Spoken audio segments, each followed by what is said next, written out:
Well, good morning. It's good to be with you on this Monday morning as we continue together reading the book of Acts. We've had a great time yesterday, or Friday rather. We talked about Priscilla and Aquila, and we're going to see Paul continue to work with them today, and we're going to see the ministry they have today. Today, Paul is going to return home.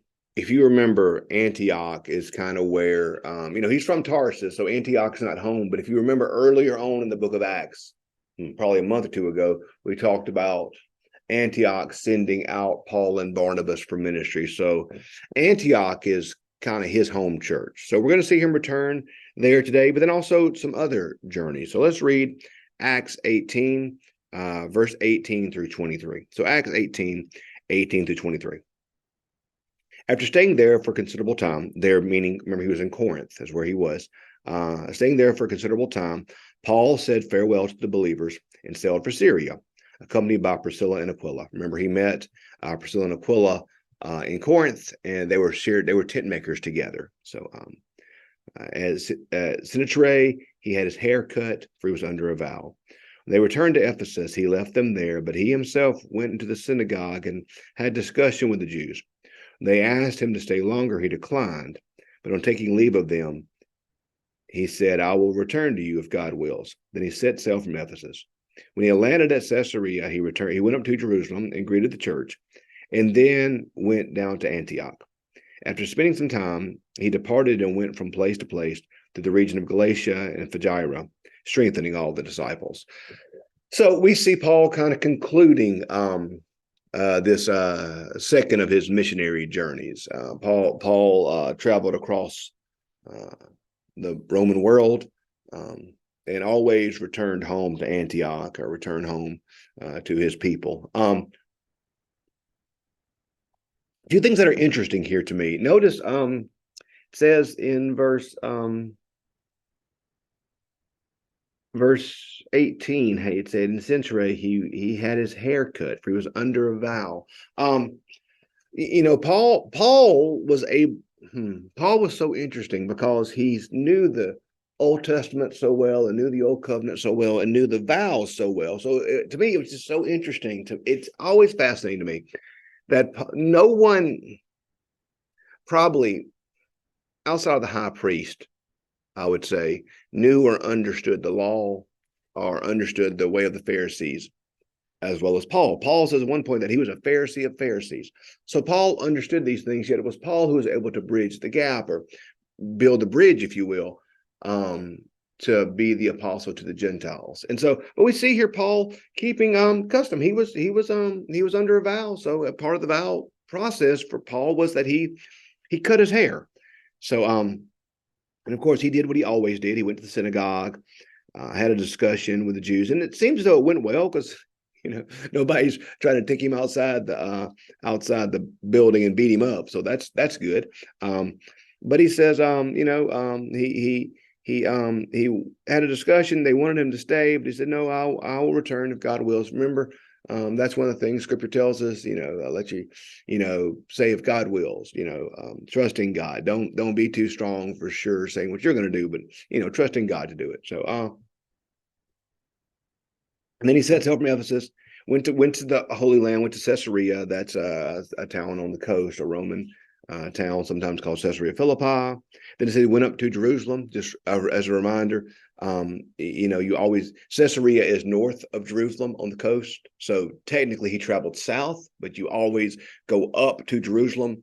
No matter which way you're headed, you go up because you're going up to Mount Zion. And then it says he went down to Antioch. Antioch is north from Jerusalem. So, just always remember, you go up to Jerusalem and you go down from Jerusalem, because the temple is in Jerusalem. And then he went to Antioch. And so after spending some time there, he departed and went from place to place to the region of Galatia and Phrygia, strengthening the disciples. And I just think it's significant that at the conclusion of this second missionary journey, Paul returns home, returns back to his people, returns to the place where it started, returns to his sending church, if you will. And if you look in Scripture, I think that's an important concept. Jesus tells those who follow him, He says, birds have nests and foxes have dens, but the Son of Man hath nowhere to lay his head. So Jesus didn't have a home in the traditional sense of the word. But for Jesus, Capernaum was kind of his, for lack of a better word, base of operations. Capernaum is where he spent most of his time and where he spent a lot of his home. And so Jesus had a couple places. He had Capernaum. He also had the home of Mary, Martha, and Lazarus. Seems as though he was at home there. And we need places in our life, y'all, that are home for us. We need places of rest and of sanctuary and of safety. Places, if you will, of Sabbath. We all have, our hope for all of us is that our actual home would be that place. The place we live is where you would hope that you would find your place of peace. And that's true for most of us, but I think it's also good to have other places. For me, one of my places is we live not too far from the Trace, and so I've always loved the Natchez Trace. When I was a kid, my daddy's family's from Aberdeen, so this is back in the 80s and 90s. We would go to Aberdeen, usually by the Trace. We go up the Trace and hit Highway 8 and go over to Aberdeen that way. So I've always loved the Trace. Trace has always just been a cool place to me. It kind of takes me to my childhood, but my favorite place on the Trace is a little marker, not too far up the road from here, called River Bend. And I just love that place because at that place, the Pearl just takes a big bend and it comes towards Jackson.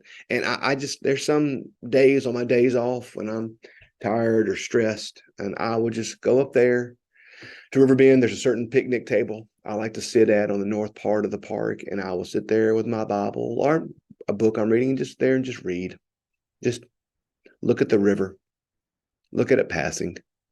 It's always so peaceful to me. I don't know, it's just one of my places of Sabbath. When I'm in need of to get away, when I'm in need of a place to just sit and rest,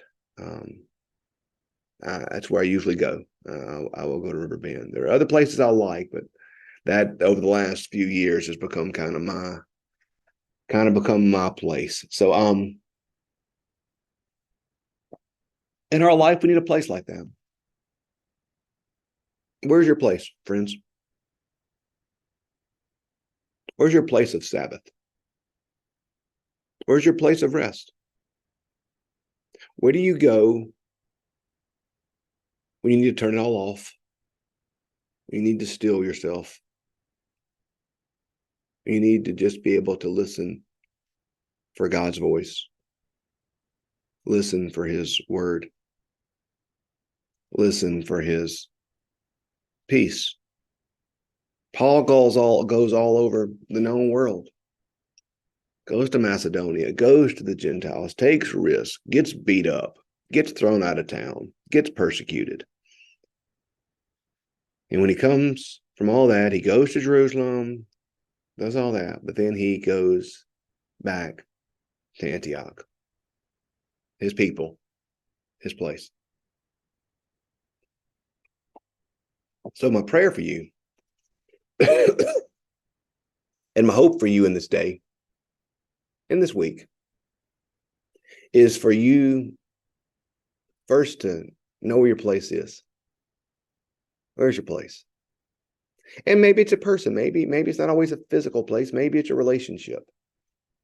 For years, music has been a place like that for me. I just love to listen to music. It calms me and soothes me. I enjoy music. So where is that place? Where is your Antioch, the place you return to over and over again? And when you know where that place is or what that place is or those things, I would encourage you, friends, to take some time there. To take some time there. To calm yourself. To listen. To breathe. To clear your mind and your ears and your soul so that you can hear God and you can rest. You can rest.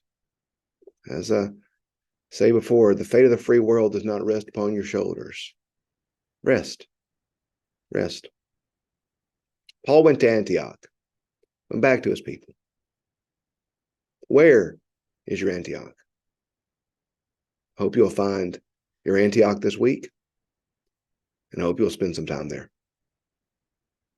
Thanks for joining us. Hope you have a great day today, and we'll pick up tomorrow, continuing in Acts chapter 18. Have a great day.